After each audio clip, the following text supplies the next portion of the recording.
உலகம் முழுக்க எல்லாரும் கொண்டாடுற, எல்லாரும் ரசிக்கிற ஒரு மிகப்பெரிய நடிகர் ஆகிறதுக்கு எந்த ஒரு ஹீரோயிக் பாடியும், எந்த ஒரு ஹாலிவுட் ஃபேஸும் தேவையில்லை அப்படின்னு ப்ரூவ் பண்ண ஒரு முக்கியமான ஆள் யாரு உங்களுக்கு தெரியுமா? ராவன் அட்கின்சன்.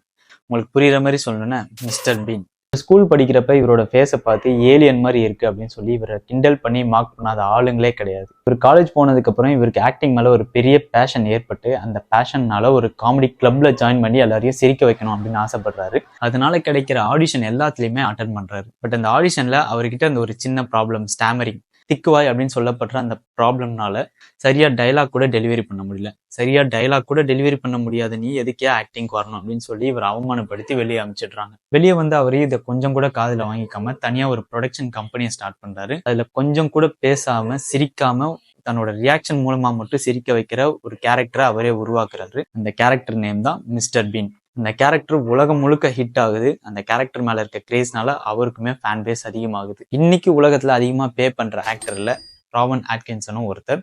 அந்த உலகத்திலேயே ரொம்ப ஃபேமஸான கேரக்டர்லயும் இந்த மிஸ்டர் பீனும் ஒரு கேரக்டர். ஸோ எல்லாரும் ஒரு பாத்தை சூஸ் பண்றாங்க, நம்மளும் அதே பாத்தை தான் சூஸ் பண்ணோம், அதே பாத்தை தான் ஃபாலோ பண்ணோம் அப்படின்றதுக்கு எந்த ஒரு அர்த்தமும் கிடையாது. நம்மளோட யூனிக் ஐடியா அண்ட் யூனிக் இனோவேஷனை வச்சு நம்மளும் சக்சஸ் ஆகலாம் அப்படின்றதுக்கு ராவன் அட்கின்சனும் ஒரு பெரிய எக்ஸாம்பிள்.